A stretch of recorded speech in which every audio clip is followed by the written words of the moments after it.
Kabupaten Banyumas mendapat julukan Kota Satria yang terletak di Provinsi Jawa Tengah.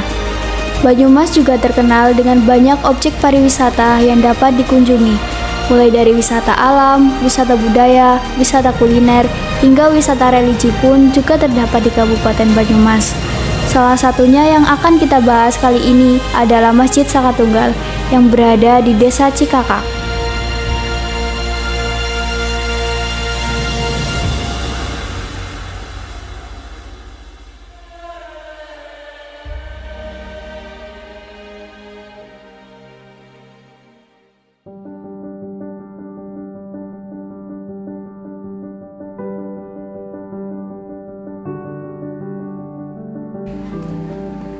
Assalamualaikum warahmatullahi wabarakatuh. Perkenalkan, saya Ferdinand Christian Rossi. Dan saya Suciaran Anissa. Kami dari SMA Negeri 1 Wangon.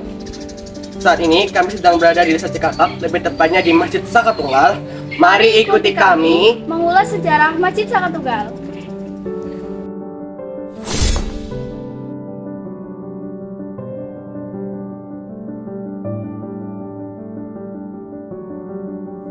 Halo teman-teman, saat ini kita berada di depan Masjid Jami Baitul Salam atau Masjid Saka Tunggal. Kalian mau tahu nggak sih ada apa aja di dalamnya?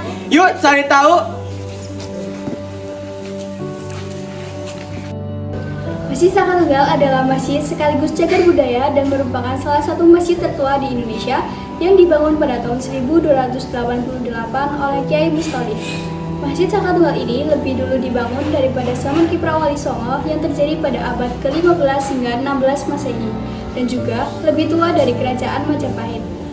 Namun, menurut ahli sejarawan Profesor Dr. Sugeng Riyadi, Magister Humaniora, tahun 1288 yang dimaksud adalah tahun Islam atau tahun Hijriah. Jika dibangun sebelum Kerajaan Majapahit, seharusnya menggunakan tahun Saka atau huruf Jawa kuno. Masjid ini dinamakan Masjid Saka Tunggal karena terdiri dari satu saka atau tiang penyangga sebagai penopang utama bangunan ini. Masjid Saka Tunggal juga pernah direnovasi beberapa kali, hanya saja tidak mengubah ciri khas bangunan yang sudah didirikan sejak awal berdiri.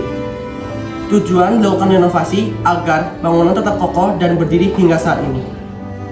Ornamen dari Masjid Saka Tunggal nggak seperti ini, tradisional dan banyak orang yang masih teringat akan bentuknya. Cuma saat ini di 1976 pemerintah desa Cikakak kurang memperhatikan konsep keaslian dan untuk saat ini ya generasi saat ini ya nggak bisa menikmati melihat kayak apa asli daripada Masjid Saka Tunggal kayak gitu.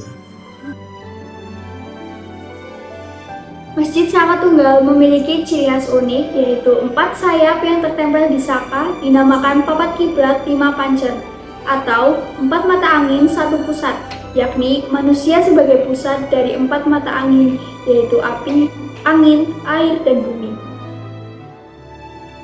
Tidak hanya itu, ada monyet-monyet yang dibiarkan berkeliaran di sekitar Masjid Saka Tunggal. Mitosnya, dulu kera-kera tersebut adalah santri yang mempunyai sifat nakal lalu dikutuk oleh Kyai Mustoli. Di sisi lain, monyet-monyet tersebut diperlakukan secara spesial. Terdapat tradisi khusus pada saat puncak musim kemarau, yaitu Rewenda Bojana atau memberi makan monyet-monyet. Selain menjadi ikon wisata, Masjid Saka Tunggal ini memiliki banyak pengaruh positif bagi warga lingkungan sekitarnya. Kyai Mustoli membangun Masjid Saka Tunggal ini sebagai pusat dakwah ajaran agama Islam di Desa Cikakak dan sekitarnya, dan menjadikan Masjid Saka Tunggal ini sebagai titik utama munculnya ajaran agama Islam di Desa Cikakak dan sekitarnya. Terdapat suatu keunikan di mana warga sekitar Masjid Saka Tunggal, khususnya yang beragama Islam, mereka masih kental dengan kebudayaan Jawa atau Kejawen. Biasanya mereka disebut Islam Aboge atau Islam Alif Rebawage. Selain itu, Masjid Saka Tunggal juga melahirkan tradisi-tradisi unik. Contohnya adalah tradisi Jaro Rojab.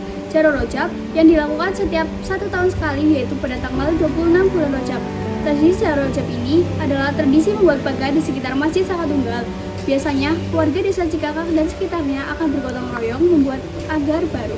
Tradisi tersebut juga memberikan inspirasi bagi halayak luas, terutama Ibu Ida Restiana. Ibu Ida adalah salah satu guru seni tari di SMA Negeri 1 Wangon. Beliau menciptakan tari Jaro Rojab yang merupakan inspirasi langsung dari tradisi Jaro Rojab.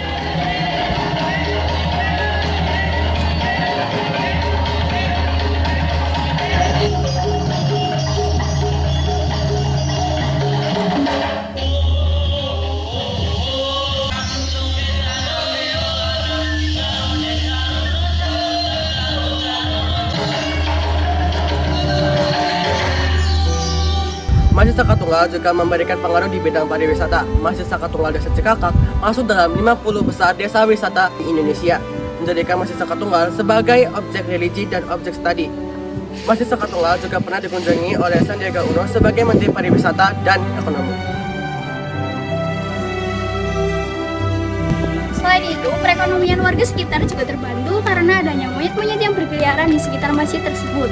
Warga pun membuka warung untuk memberikan makanan kepada monyet-monyet tersebut seperti kacang dan pisang yang diperjualbelikan kepada pengunjung di sekitarnya. Dapat kita simpulkan bahwasanya Masjid Saka Tunggal membawa pengaruh persebaran Islam di desa Cikakak dan sekitarnya, serta membawakan tradisi-tradisi yang unik dan baru di sekitarnya. Dan juga membantu perekonomian bagi warga desa Cikakak dan sekitarnya.